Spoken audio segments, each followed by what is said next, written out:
Is no. Just a minute. Sorry.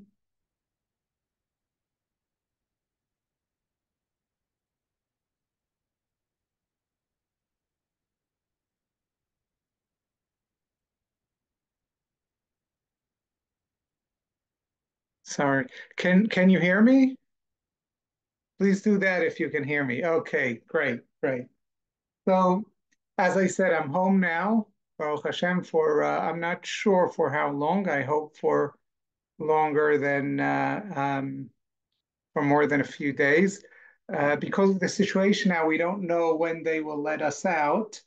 Um, right now, the situation in Lebanon, at least from their side, is somewhat quiet. From our side, we keep on poking them, and we hope that we won't poke the bear too hard. But so far, they're very quiet. They seem to be afraid to do anything, but we don't know. And there is a concern that they might give up to the pressure that they currently have from Iran and do something. Um, Although Hezbollah was hit very hard, there's still, if they choose to do something, they still have quite an arsenal and are able to do quite much. Um, so hopefully things will remain calm the way they are, and Bezat Hashem that will succeed, and Bezat Hashem win this war. Um, it's so nice to see your faces, even though it's only on the computer right now. And I really I hope and pray that the day that we could all see each other in shul together is very close. I want to share a few thoughts I had with you over the past few days. They're not, I can't say the thoughts are finished, but maybe you would be able to help me galvanize them. But I also want to hear from you. So I will talk for a few minutes, and then I will open the microphones for others to talk, or Yossi Pugac, who is helping, who is con controlling the talk. And thank you very much, Yossi. Will be able to help us with that. But the way we will do it, I will ask you instead, I want to hear you. So I don't want you to write the question. I want you to ask it. But the way we will do it, you will raise your hand and Yossi will see and open one microphone at a time. And that way we'll be able to talk. Because if we all open our microphones all at once, then it would be a bit, we won't be able to hear each other. So I'll start with sharing the thoughts that I had with you that I think are quite optimistic. And surprisingly enough, I don't want to talk to you about the war itself, but what the war brought me to realize. And Bezat Hashem, I'm sure I'll have a lot to say about the war itself, but the war brought me to realize something that I think it's so extraordinary. It was such an epiphany. I thought I have to share it. I have to share it with you.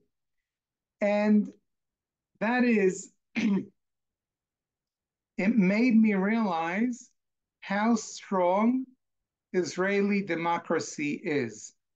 And when I say Israeli democracy, I don't mean only the state of Israel, but the idea that Israel is a democracy, how strong that is. And that is not something that will be so easy to change. You know, we've been seeing bring us to the days prior to the war and the days prior to October 7, even before that, we saw a lot of Afghanot of people that were very concerned that Israeli democracy is nearing its end. And on the other hand, we had from the other side of the political spectrum claims that Israeli democracy is nearing its end because of the judicial branch that is taking over. So here we have those who are saying that the executive branch is taking over. Here we have those who say it's the judicial branch together with the secret police, the Shabak, who are taking over. And we had this discussion, and you know, and claims on both sides, I would say, if we listen to them seriously, might have merit. But the war made me realize that democracy in Israel is much more strong than the concerns of these people. And I'll explain why. And I want to start with a random point, something totally random. And that is, well, it's not so random, but why is it that Israel is a democracy? Because זה לא מובן מאליו that Israel is a democracy. Um, those who established the state came from non-democratic countries. If it is the Russia of the Tsar or other Eastern European, maybe shaky pseudo democracies uh, and even the democratic states that were in Europe at the time didn't have this strong democratic tradition, and not too many of our founders even came from those states.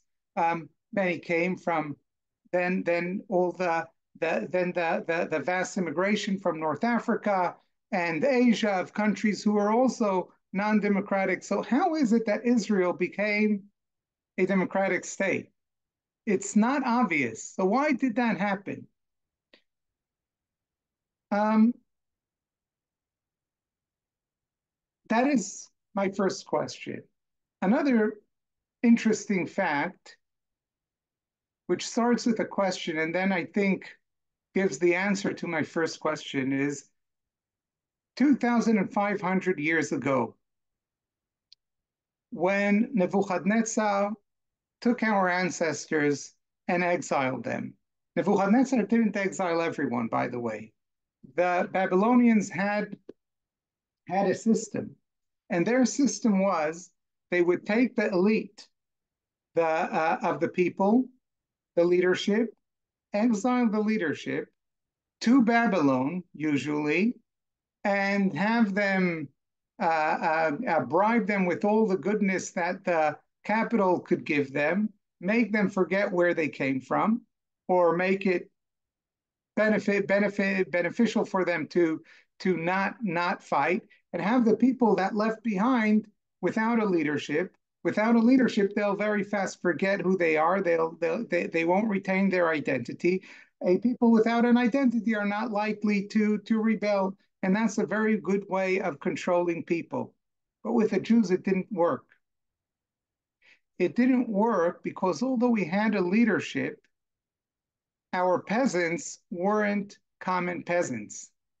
Our peasants also were somewhat literate, at least some of them, and some of them knew something. So, to an extent, we retained our identity despite the galut, and eventually we came back to what it was. And this actually also repeated itself throughout the galut. The way we were able to retain our identity for 2,000 years was because, among other things, or the most important factor, I think, was the level of literacy among the Jewish nation.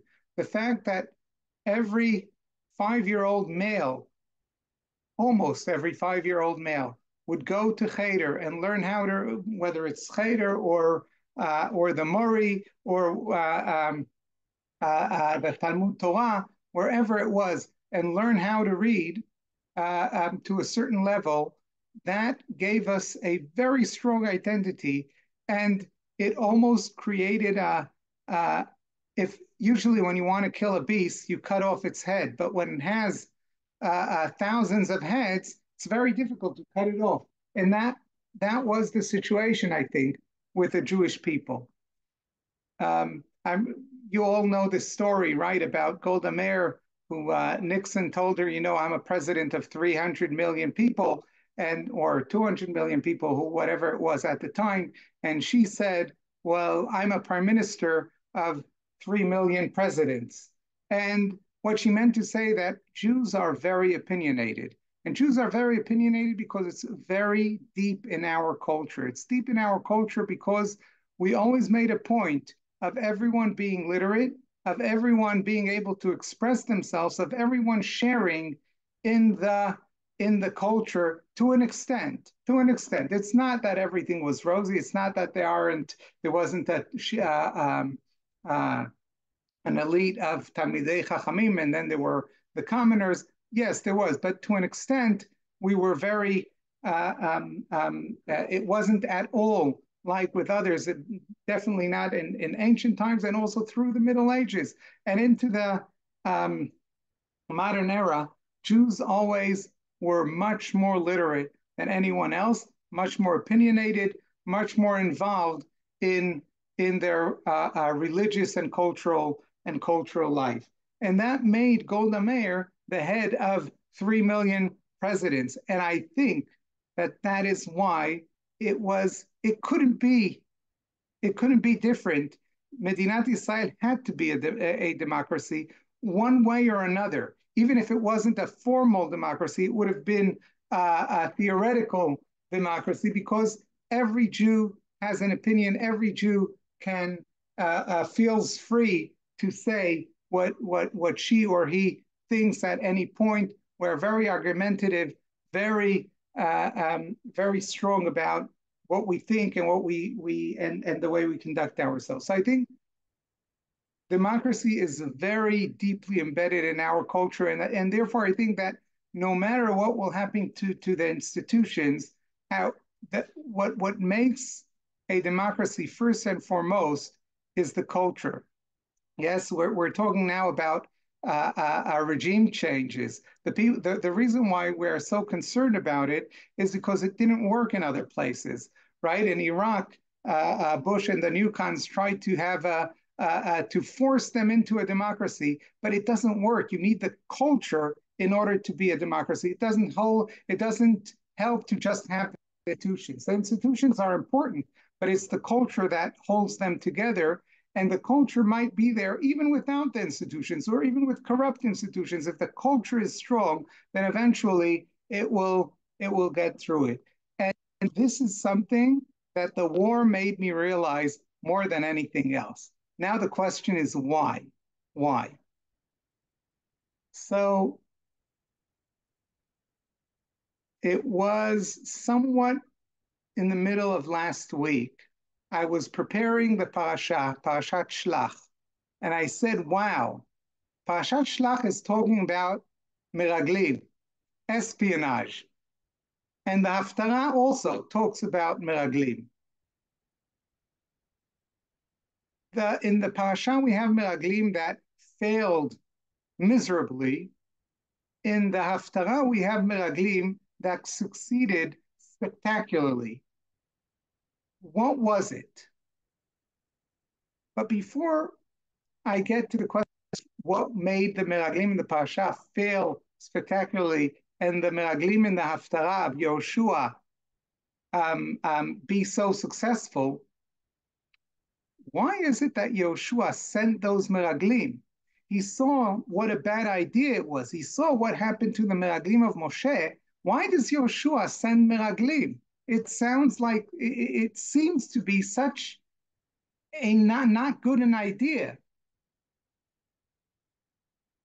And then I realized, in our right now, just now, in our fighting, we also had two sets of secret services, um, two places.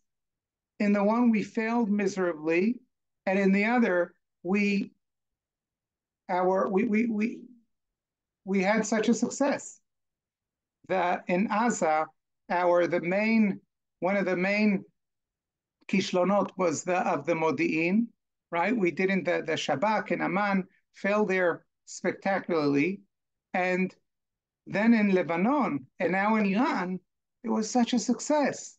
How is it? The same country, same people, same state.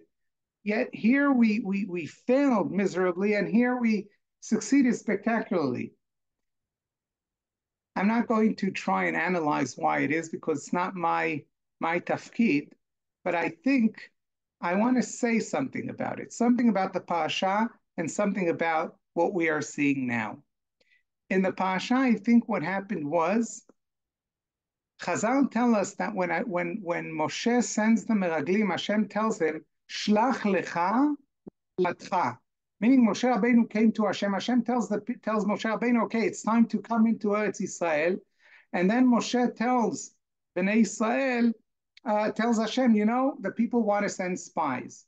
Now, what should have been, what we would have imagined Hashem's tguva, Hashem's response should have been? What do you mean send spies? God, I'm telling you that this is the best thing for you to go into Eretz Israel. And you want to go and check it out to see whether it's worthwhile or not, whether it's a good idea. Hashem is telling you to do that. But Hashem's response is, no, shlach lecha ledatcha. You want to send? Go ahead. Send the ugly. Why? I think Hashem is our God, but Hashem is not our dictator. Meaning, Hashem wants us to do things not because He told us, not because we are His robots, but because we realize it's the right thing. It's a good thing. So when the children of Israel come to Hashem and they say, look, Hashem, we don't really understand why. We want to be sure. We want to come and see that it's good. We want to understand that it's good to go into Eretz Yisrael. Then Hashem says, fine, I'll give you an example. We have children, right? We bring up our children. Now, parents can be authoritarian at times, but we all know it's not a good idea to be too authoritarian, right? Because if we're authoritarian parents, we might raise children that do the right thing, but they won't become great people. They'll do the right thing because they were taught to be tzaitanim, to conform, because they had very strong parents. And okay, so they do the right thing, but they never really did it because they wanted to. They did it because their parents scared them into do it. And they'll continue their lives that way because they're too afraid to deviate from the way they were brought up. But that would be it.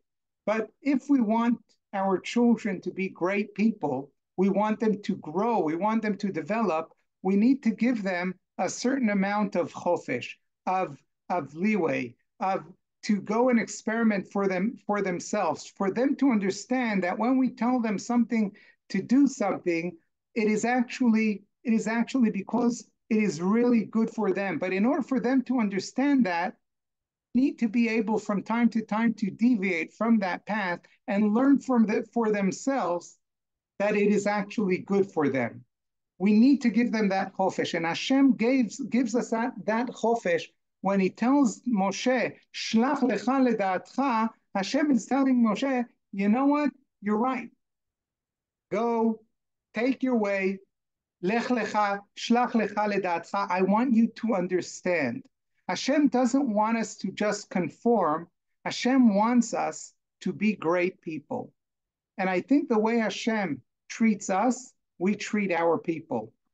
We treat our people in such a way that each person can express himself or herself. Each person can be themselves.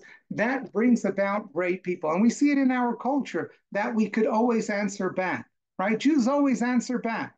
Children to their parents, students to their teachers, Israelis even more than Jews. Yes, but it's very much in our culture because we feel, I want to understand. And if my parent told me something, if my teacher told me something, it's enough for me. I want to understand. And if I don't think it's right, I'll argue. And only then, once I'm convinced, I'll go with it.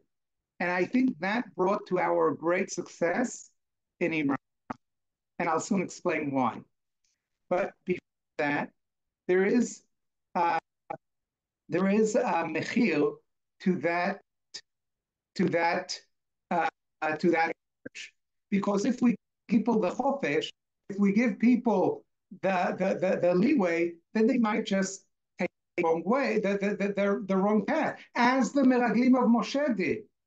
But Yeshua understood that the fact that meraglim could take the wrong way is not a reason why not to send meraglim. When the children of Israel come into the land of Israel, they have to do it on their terms. They have to understand that this is good for them, that this is the right thing. And Yeshua understood that even if the previous meraglim failed, these meraglim have to be sent again. and that was a spectacular success because this time they grew, they rose up to the occasion and they got to the right place. I don't get too much into the reason why I think today we build in Gaza and in although I have an explanation to that, but I want to uh, get to why I think Lebanon and Iran was such a success. I was listening to a podcast by a CIA former official, and he was saying, not in the CIA, other nor in other uh, um, uh, guf biyun, espionage, um, uh, play, uh, what's the word? Guf biyun. Any of the spies of any country wouldn't have been able to pull up to what the Mossad did in Lebanon and now in Iran. And he said, "I'll tell you why." He said because the uh, the heads of the CIA would never take the risk of it maybe failing, and the lower officials, if they would have come with the idea, one would ever to them. But in the Mossad, it's different because those risks are taken, but even more important, we listen to our the to the um, to the younger, to the lower ranking individuals. And they might come up with the most crazy idea, but if they're able to explain it, to say it, then we will listen to it. And the reason why they feel free to do so is because we give each and every individual that freedom and that ability to express themselves and to come up with that with an idea. We're not so autocratic. We're so authoritarian in our bureaucratic organization, and that allows for a lot of creativity in the system. So at the end of the day, what allows us to come up with such fantastic peulot are the fact is that democratic spirit that runs through our organizations and institutions. It is that great culture. To end the story of Rav Amital that I think depicts this very culture. Once upon a time, Rav Amital, I heard this from Rav Amital more than once.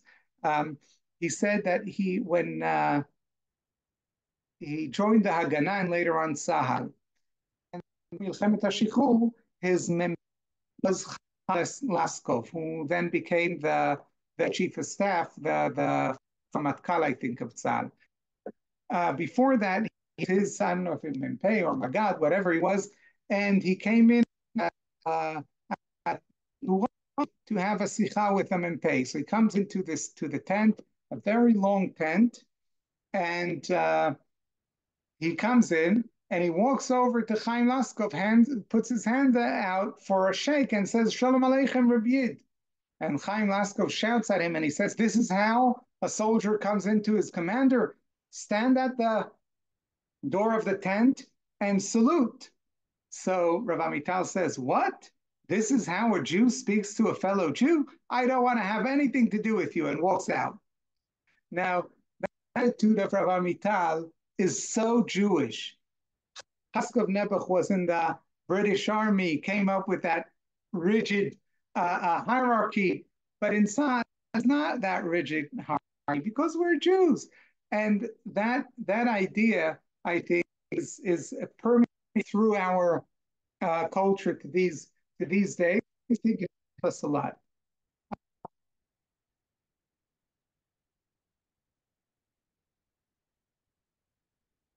It's this fish, I think. It's this we could call it if we want achva, brotherhood, meaning even if there is a hierarchy, at the end of the day, because we feel brothers, we are able to express our opinion, able to stand up regardless we the in the so look at our Hatzlacha today. As I said, I won't talk about the war itself. There's so much that I could say, but I want to allow other people talk as well. I'll just say that I think that this achdut that we see now, and this is something that I said already, but I'll say it again.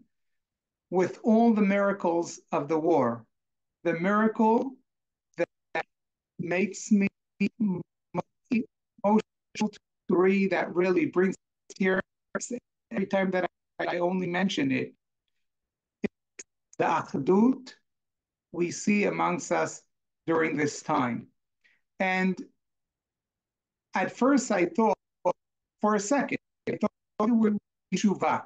Maybe we do tshuva. Then I said, no, do tshuva. We never, and I'll explain. I think that now the opposition are saying against the government and are standing behind it in all whether it's outside of Israel and in Israel, this great achdut is a siman. That achdut is always there. Even when we shout at each other, even when we fight, it's mitoch achdut. The proof to that is that when push comes to shove, we stand together. If we didn't feel one people, we wouldn't have been able to stand together even at such times. And the fact that we are, and to such an extent, to me is a proof that this is at deep inside, we feel one, and we brothers. And I think, and I pray that bizchut zeh nelech mechail el chail, and Be'ezrat Hashem, on the same day that America struck Iran, we had the wonderful news, wonderful yet terrible, terrible yet wonderful, of the three bodies of Chatufim that came back from and Be'ezrat Hashem, I really hope that will be better and be whatever is happening in um, in Gaza will in will help that but Be'ezrat Hashem, Hashem yachzir et that all of our Chatufim will go back, and that Hashem will give us a mazor l'chachluim shelanu, and that we will be able to succeed and have victory over all of our enemies, and Hashem have a new Mizrach Tichon, able to really do some new here in start Shalom here on in the Mizrach Tichon. If anyone wants to say something, please raise your hand, and either you could raise your hand like this, or you could virtually. I think there is a way of raising your hand on Zoom, and Yossi would be able to open your microphone. I think the way it is, he sends you a message to open your microphone, and then you have to open your microphone yourself.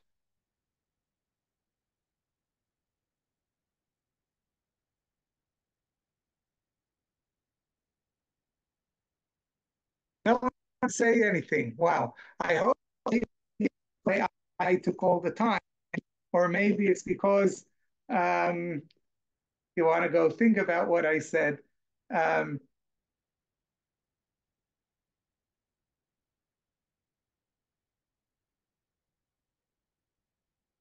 you want to say something?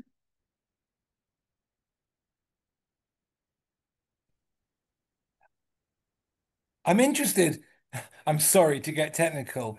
I actually heard you very well. It's just I'm interested in the technical side. Did people hear the Rav? Okay, you were choppy at a bit at the end, but for me it was okay all the way through. Otherwise, I just want to know what other people thought. Sorry, I know it's not content. It's just. Does anybody Yeah, write? You can write maybe in the comments if you want. Could from you hear time it all the way through? to time it was cut off. Yeah, I think I heard it actually, but people wrote Sorry, to me that it wasn't. I Oh, I see. see. Somebody wrote to me. Oni wrote to me that it was clear. Yeah, I see. Not to me. Yeah. Okay. Just wondering. To me, it was quite clear actually. But somebody just called me and said they couldn't hear. And so Okay, so towards the end, it seems it was choppy. I'm sorry. that's okay. Happens. Maybe this is anyway. If you talk more, it's giving you a hint.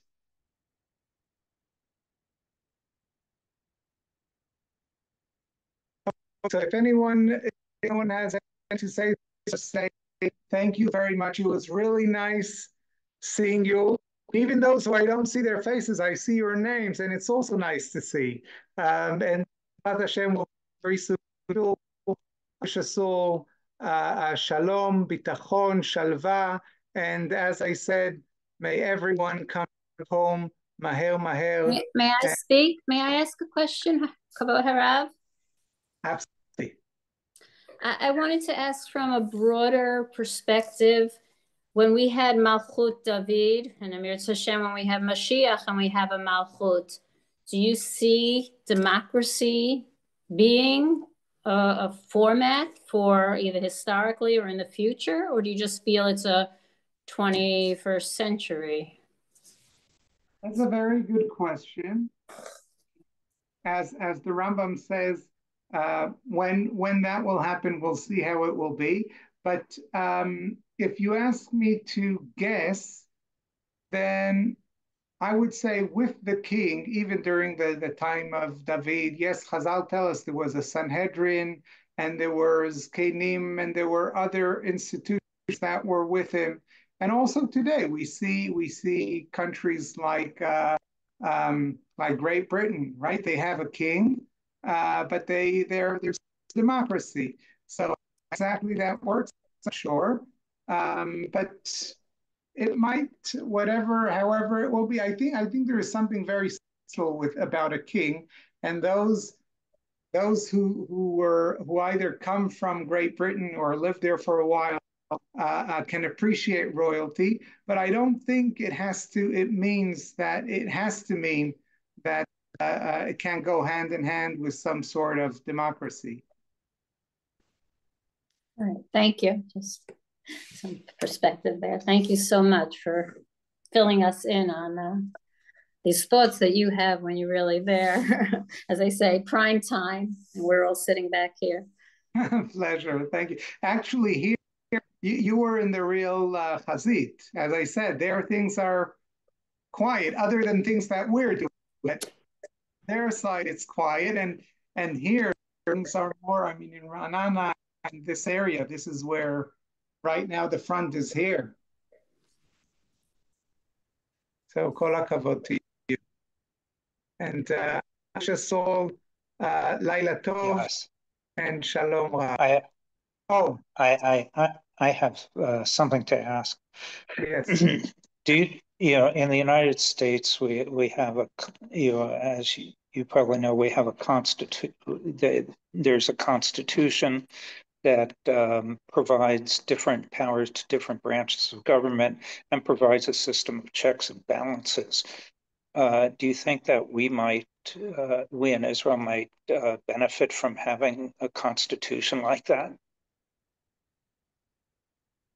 Could be. I'm not an expert on that, although I have my opinions.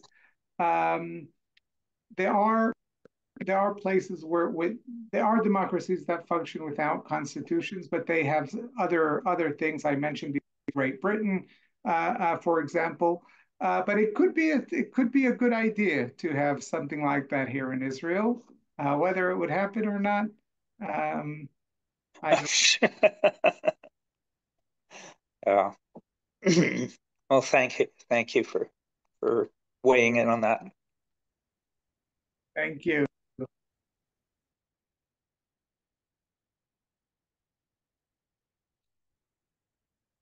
Okay, Laila Tov, Kol Tov, nice to see you all. Thank you.